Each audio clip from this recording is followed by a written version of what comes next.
খুব কথা হতো। আমার মনের দুঃখ, কষ্ট, যন্ত্রণা যা আছে আমি সব আপুর সাথেই শেয়ার করতাম।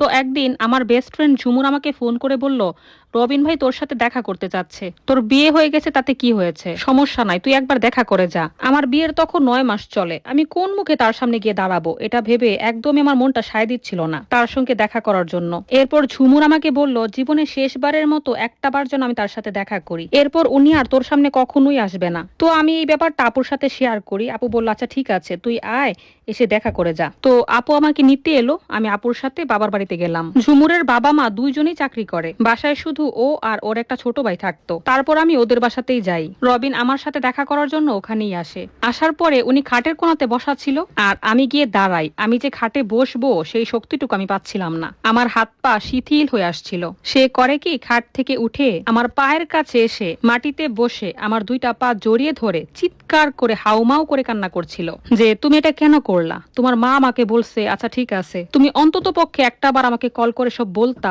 আমি তোমাকে নিয়ে অনেক দূর পালায় যাইতাম, ডাল ভাত খাইতাম, কিন্তু আমি তোমাকে অনেক সুখে রাখতাম, কারণ তোমাকে আমি এতটা ভালোবাসছিলাম। তোমার কাছে কি এই 4টা বছরের কোনোই মূল্য ছিল না? তো ঝুমুরকে আগে ভাগে সবই বলছে, আমার বিয়েটা কিভাবে হয়েছে, কেন হয়েছে, সবই বলছে। সে জানে যে আমার হাতে আসলে কিছুই করার ছিল না। তারপর সে বলতেছে যে, তুমি আমাকে শুধু একটাবার ফোন দিতা। আমি কিচ্ছু বলিনি, আমি একটা কথাও তার সাথে বলিনি। সে আমার পাটা জড়িয়ে ধরে প্রায় 20 মিনিটের মতো বসেছিল আর অনবরত কান্না করেই যাচ্ছিল। এরপর আমি তাকে আস্তে করে ধাক্কা দিয়ে সরিয়ে দেই। তারপর বললাম যে আমি চলে যাই। একদিকে আমি দাঁড়া দাঁড়া কান্না করতেছিলাম, আর অন্যদিকে সে আমার পাশে বসে, মানে আমার পায়ের কাছে বসে কান্না করতেছিল। আর সামনে আমার বান্ধবী ঝুমুর দাঁড়িয়েছিল, ও আমাদের দুইজনকে দেখেই কান্না করতেছিল। মানে এত খারাপ একটা সিচুয়েশন ছিল ওই সময়টাতে। আমি পারছিলাম না ওনাকে হাত দিয়ে কোনোভাবে সান্ত্বনা দিতে কিংবা একটু জড়ায় ধরতে, কারণ আমি তো এখন অন্যের বউ। এরপর আমি ওনাকে বুঝাইলাম যে, দেখেন, আমার হাতে তো আসলে কিছুই করার ছিল না। যদি থাকতো অবশ্যই আমি করতাম, বাবা মার বিরুদ্ধে যায়া হইলেও করতে পারতাম, কিন্তু আমার মা তো আপনাকে সময় দিছিল, কিন্তু আপনি যেহেতু কিছুই করতে পারেন নাই, আমি তো মাকেও দোষ দিতে পারি না। এখন আমার যেহেতু বিয়ে হয়ে গেছে, আপনিও বিয়ে করে নেন। আপনি বিয়ে করলে আমার মনে হয় আপনি আস্তে আস্তে আমাকে ভুলে যেতে পারবেন। তারপর সে বলল যে, এত সহজ? তোমার কি সেটা মনে হয় যে 4 বছরের স্মৃতি, ভালোবাসা আমি এক নিমেষেই ভুলে যেতে পারবো?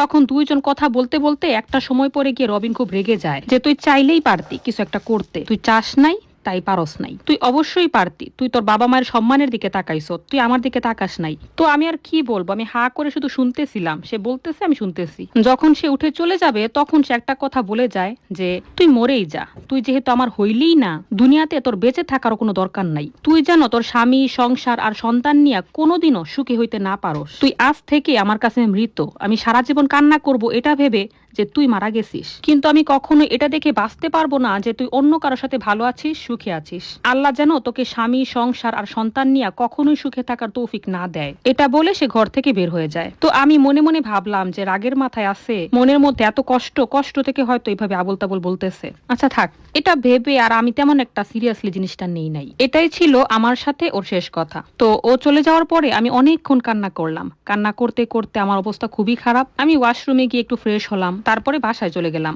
বাসায় যাওয়ার পরে আমার মাকে দেখার পরে আমার আরো বেশি কান্না পাচ্ছিল। তো আমি গোসল করতে গিয়ে বাথরুমে গিয়ে প্রচুর কান্না করছি, চিৎকার করে হাউমাউ করে কান্না করছি। তারপরে বাথরুম থেকে বের হয়ে আধ ঘন্টার মতো রেস্ট করে আমি একা একাই আমার শ্বশুর বাড়িতে চলে গেলাম, যে আমি এক মুহূর্ত আর এই বাসায় থাকবো না। আপু ছিল, আপু আমাকে অনেক আটকানোর চেষ্টা করছে, কিন্তু না, আমি তো থাকবোই না। তো আমার বিয়ের প্রায় 3 বছর পরে আমার হাজবেন্ড আবার বাংলাদেশে আসে, আর আমার বিয়ের 1.5 বছর পরে রবিন বিয়ে করে। এটা আমি আমার বান্ধবী ঝুমুরের কাছ থেকেই শুনি। তো আমি ওর বউকে কখনো দেখতে যাইনি, তবে আমার বান্ধবী ঝুমুরের হাত দিয়ে ওর বউয়ের জন্য আমি একটা ডায়মন্ডের নাক ফুল পাঠাই, আর খুব সুন্দর দেখে 2টা 3 পিস পাঠাইছি গিফট হিসেবে। এরপর আর ওর সাথে কখনো আমি সামনাসামনি দেখাও করি নাই, কথাও বলি নাই, কারণ কি কথা বলবো। তো আমি ওর বউয়ের জন্য, ওর জন্য মনে মনে খুব দোয়া করছি যে তারা ভালো থাকুক, সুখে থাকুক। এই উসিলায় হয়তো ছেলেটা একটু শান্তি পাবে, আমাকে ভুলতে পারবে। তো ওদিকে আমার হাজবেন্ড দেশে আসছে প্রায় 6 মাসের ছুটিতে। আমার হাজবেন্ড দেশে আসার প্রায় 3 মাস পরে আমি কনসিভ করি। তো কনসিভ করার পর থেকে যে সমস্যাটা দেখা দেয়, আমি খুবই অসুস্থ থাকতাম। আমার প্রচুর রক্ত শূন্যতা, আমার একটার পর একটা সমস্যা লেগেই আছে। আমার হাজবেন্ড যখন 3 মাস হয়ে গেল আমার প্রেগনেন্সির, তখন সে প্রবাসে চলে যায়। এরপর আমার প্রেগনেন্সির যখন 8 মাস চলে, তখন আমার আপু আসে আমাকে নিয়ে যায়। বাবার বাড়িতে আসার পথে যখন আপু আর আমি হেঁটে হেঁটে আসছিলাম, তখন পথের মধ্যে রবিনের সাথে আমার দেখা হয়, আর ওটাই ছিল রবিনের সাথে আমার শেষ দেখা। ওই দিনের পরে আর কখনোই তার সাথে আমার দেখা হয়নি। তো আমি যে প্রেগনেন্ট এই খবরটা সে ঝুমুরের কাছ থেকে আগেই শুনেছে, সে সবকিছুই জানে আর কি। তো সে আমাকে প্রশ্ন করলো যে কেমন আছো, ভালো আছো? আমি বললাম জি ভালো আছি। আপনার ওয়াইফ কেমন আছে?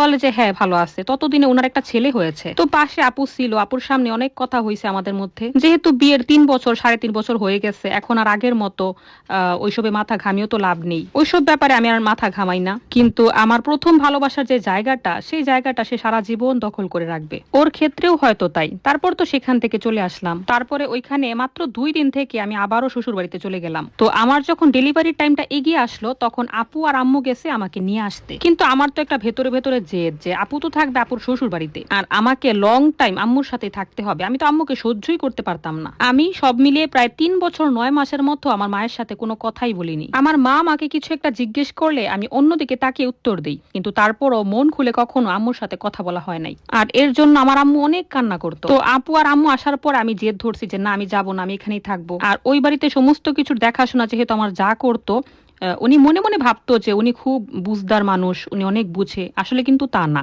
উনি কিছুটা মূর্খ কিসিমের মানুষ ছিল আর কি, এতটা বুঝতো না কিন্তু